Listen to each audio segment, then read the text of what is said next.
Oh hallelujah. Bazalwane anginibingelele emini egameni lomfowethu uJesu Kristu wase. Siyambonga uNkulunkulu nakuleli thuba ukuthi namhlanje emini we get this opportunity to share the word of God. Namhlanje it is time bazalwane ukuthi si-engage ezweni likaNkulunkulu uqinisa elivuselela ukukholwa. Namhlanje find our scripture reading from the book of Acts chapter 28 asifunde khona from verse 3. But when Paul had gathered a bunch and laid them on the fire, a viper came out because of the heat and fastened on his hand. So when they saw the creature hanging from his hand, they said to one another, "No doubt this man is a murderer, whom though he had escaped the sea, yet justice does not allow to live." But he shook off the creature into the fire and suffered no harm. Bazalwane, apologies on that. It seems there's a problem with the signal. But yeah, as I proceed on the reading, but Paul of the creature into the fire and suffered no harm. However, they were expecting that he would swell up or suddenly fall dead. But after they had looked for a long time and saw no harm to come to him, they changed their minds and said that he was a god. Manje bazalwane, in this scripture I'm reading, sithola ukuthi la uPaul is in an unfamiliar place. uPaul uza ngomkhumbi uhamba nabantu ababoshiwe, naye uboshiwe uPaul. Sithola ukuthi la umpostoli uPaul kule nkinga azithola kiyo, uzithola nabantu ababoshiwe naboshelwa ivangeli. Lithi iBhayibheli umpostoli Paul bahlalela umlilo bese makafaka izinkuni khona inyoka yakhe. There is one thing eyenzeka kuleso simo leso uma inyoka ihlala esandleni sika mpostoli Paul. Lithi iBhayibheli he did not panic, but he just took off the snake and the snake fell into the fire. Lalela mzalwane, ngifuna ukuthini ngalokho? Kulezi zimo esizithola sikizo namhlanje, kulesi simo esizithola sikiso sewumhlaba wonke, singabantwana bakaNkulunkulu, we need not to fear, we need not to panic. In this situation, asizikhumbuzeni of the promises of God, for he promised in his word that he shall forsake us. Let us remind ourselves ukuthi thina we are in Christ, and when we are in Christ, it means God is with us. For when Christ was born, lithi iBhayibheli, he shall be called Emmanuel, God is with us. So bazalwane, thina kulesi simo esisithola sikiso, kulesi simo esinje emhlabeni, let us remember all the times ukuthi God is with us, for we are in Christ, you are in. Bazalwane, we are struggling a bit with the signal, but we shall proceed either way. Sifunda la ukuthi umpostoli Paul, when that happened, he was not bothered with what people are saying about his situation, because of people are on the situation abasibonayo.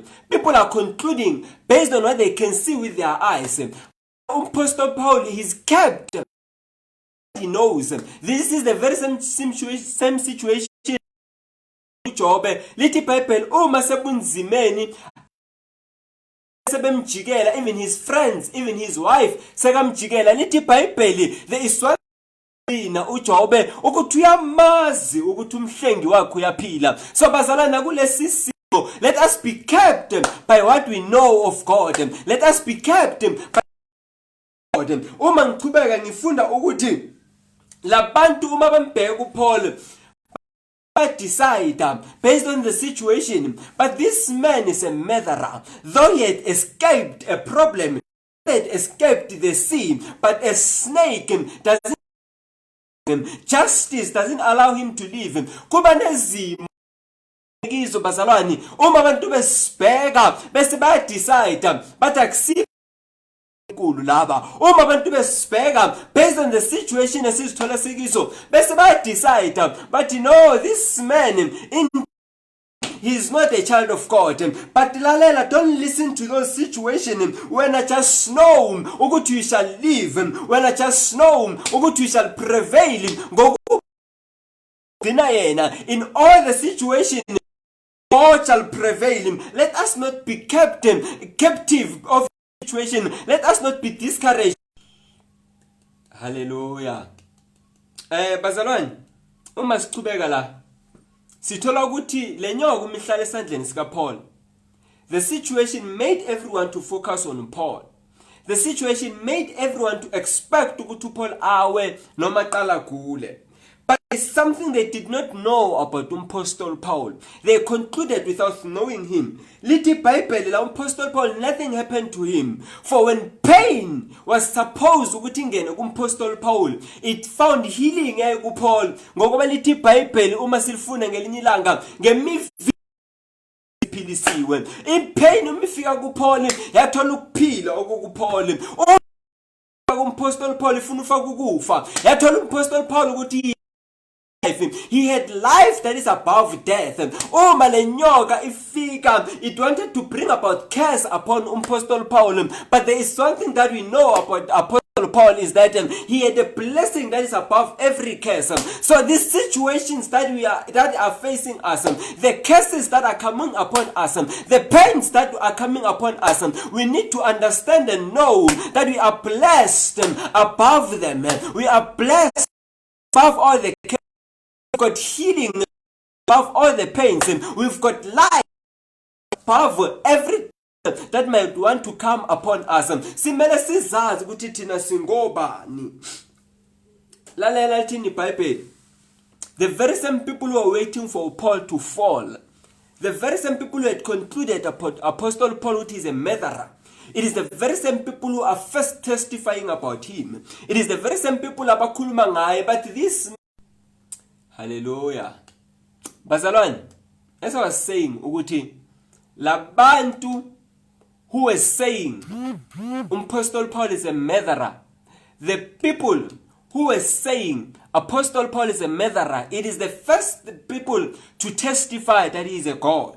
We find the very same situation eyenzeka esiphambanweni. Lithi iBhayibheli, the soldier iyayiphethe umkhonto ukuthi yomgwazi uJesu bese iyambulala. He is the first one to testify at this one indeed was a son of God. Manje ngifuna ukuthini ngalesi simo bazalwane? The very same people who are mocking the gospel, the very same people who are saying levangeli alikho umisimo sikanje, will be the very first people to testify ukuthi ngempela uNkulunkulu wethu yaphila. It is the very same people who will be testifying ukuthi indeed these men are God. Lalela ngithi uMapostle Paul uzithola apha kwesimo ebesithi ungumbulali, kodwa the very same situation, it is the very same situation esimvezayo ukuthi uMapostle Paul he is a God. So the situations that are oppressing us, the situations that looks like are going to kill us, the situations that look like they're going to destroy us, it is the very same situation that are going to reveal the glory of God. It is the very same situation that will make the world see ukuthi laba bangabantwana bakaNkulunkulu, thina kwethu kuqina simisibindi, thina kwethu kuhlala ezwini likaNkulunkulu, for the world is about to experience the glory of God. Oh hallelujah. Lithi iBhayibheli, in the very same moment la uJesu kubonakala khona ukuthi uyafa, it is the very same moment la kuvela khona when Christ is revealed ukuthi he is the Son of Man. So the very same moment that looks like it's going to destroy us, the very same moment that looks like it's going to finish with us, the very same situation that looks like it's going to destroy us as the sons and daughters of the living God, it is the very same situation that's going to reveal the great God that is with us. Ngikhumbula abantwana bakwa Israel uma bahlangana nolwandle olubovu, lithi iBhayibheli uma bafika lapho olwandle lubovu, they felt like uNkulunkulu akekho phakathi kwabo. They felt like God has left them. Ngoba bazalwane, in some situations truth is it feels like akekho, it feels like usiyekelelile, kodwa lithi iBhayibheli ngokholwa siyazi ukuthi unathi. So when they met the Red Sea, bazalwane, we realize ukuthi the situation that looked like it's going to finish them off, the Red Sea that looked like it's going to finish them off, it is the very same Red Sea that destroyed them, the Egyptians that were coming behind them. So lesimo esibonakala ngathi sizoqeda ngabo, ilesi simo esaqeda izinkinga zabo. Ayongizwa ngithi mina lesimo ebekubonakala ngathi soqeda abantwana bakwaIsrayeli, ilesimo esaqeda inkinga yabantwana bakwaIsrayeli. So ngifuna ukuthini mina ngalokho ukuthi the very same situation that looks like is going to finish us off, this very same situation eyenza abantu bahlekise ngevangeli likaKristu, ileso simo esiyoveza uKristu, ileso simo esoveza uNkulunkulu ohamba nathi. Bese lithi iBhayibheli uma ulifunda kwafakaza amaGibhithe izinqola zabo seziphuma amavili, bathi laba bangabantwana bakaNkulunkulu, their God is fighting for them. So kuyokuba khona isimo, will be a moment la abantu bayofakaza khona bathi laba bangabantwana bakaNkulunkulu, their God is fighting for them. Namhlanje emini ngithi mina kuwe, do not be discouraged, ngoba lesi simo esibhekene naso sizomveza uNkulunkulu wethu. Uma uJob esenkingeni, lithi iBhayibheli uthandazela abangani bakhe, labe bebemjikela, labe bebathi uyisoni uyabathandazela. The very same situation we find on the cross. Uma uJesu elenge esiphambanweni, lithi iBhayibheli uJesu lapha esiphambanweni uthi baba baxolele ngoba bakwazi abakwenzayo. So he is praying for the very same people who are persecuting him, the very same people abambulala yabathandazela. Ngifuna ukuthi nathi singabantwana bakaNkulunkulu, noma abantu bangathi bafuna ukuhlekisa ngathi, noma abantu bangathi bafuna ukukhuluma kabi ngathi, thina it is our duty to pray for them. Lalela lithini iBhayibheli uma ufuna lencwadi yezenzo chapter 28, la umpostoli Paul lapha kalunywa khona inyoka, lithi iBhayibheli kuba nala sekulethwa khona abantu umpostoli Paul azobathandazela. The very same people who were thinking he's a murderer, he is praying for them. On the very same hand, lithi iBhayibheli he was laying hands, abantu bephila. Ngifuna ukuthi kulesi sandla lesandla ebekumele ngenekisa ukufa, lithi iBhayibheli it is the very same hand that was releasing life, the very same hand that was supposed to receive pain, it is the very same hand that was releasing health, the very same hand that was supposed to be an entry point of death, it is the very same hand that was releasing life. The very same person who was declared a murderer, it is the very same person who was releasing healing, who was releasing blessings kulabantu bebakhuluma ngaye. Nathi kanjalo bantwana bakaNkulunkulu, in this very same situation esikiso, the very same people who are mocking the gospel, they shall receive life through us. The very same people who are mocking us and laughing at us, they shall receive their healing through us. We shall not stop praying for them, we shall not stop blessing them, we shall not stop releasing a blessing upon them, ngoba singabantwana bakaNkulunkulu. Lalela lesandla ebekumele upholafe ngaso, yiso esirelease ukuphila. Ngifuna ukuthi mina lesimo ebekumele siqede ngawe, in the very same corner ebekumele ngene khona ukufa, it shall be an opportunity ukuthi ube namathuba amahle empilweni, la bekumele ufe khona, la bekumele ukuphela kwakho, in the very same ebekumele ngenekisa ukufa, it shall be a hand that shall be opening doors for you. Ngifuna ukuthi mina noma ngabe semsebenzini labo ubona khona ukuthi impilo yakhe yaphela, it was starting to depress you, lo msebenzi bokuqala ukudepressa, it shall open doors for you, it shall open new opportunities for you. The very same situation, the very same corner that tried to kill you, it is the very same corner that you shall be blessed through. Ay bazalwane, sengiyaqeda, sengizoqeda. Ngifuna ukuthi thina sikabantwana bakaNkulunkulu masingasabi. The glory of the Lord is about to be experienced. Umhlaba is about to know the great God that you are serving. Let us not be discouraged, bantwana bakaNkulunkulu. Oh hallelujah. Noma abantu bengathini ngalo Kristu wethu, we know he shall prevail. Noma abantu bangathini ngalo Kristu esimkhonzayo, siyamazi umhlengi wethu uyaphila. Elalela, this feels like a moment of weakness. This feels like siyaphelelwa ngamandla. Some of the things as they don't make sense. Some of the things vele kuzifaka ukusaba lokungabaza. Bese lithi iBhayibheli, his grace is still sufficient for us and his power is made perfect in our weaknesses. So in this very same moment, I want to say to you, the grace is still sufficient. We still have sufficient grace to stay. We still have sufficient grace to keep the faith. Let us not be discouraged, for in this very same moment, his power is about to be perfected. Amandla kaNkulunkulu kumele abonakaliswe. La sasiphelelwa khona ngamandla, la sasehlela khona phansi, uKristu wethu uzobonakaliswa. Mntwana kaNkulunkulu, namhlanje emini kunamandla asezwini likaNkulunkulu. Ngifuna ukuthi kuwe mina namhlanje emini, read your word, keep on watching izinto ezivuselela ukukholwa kwakho.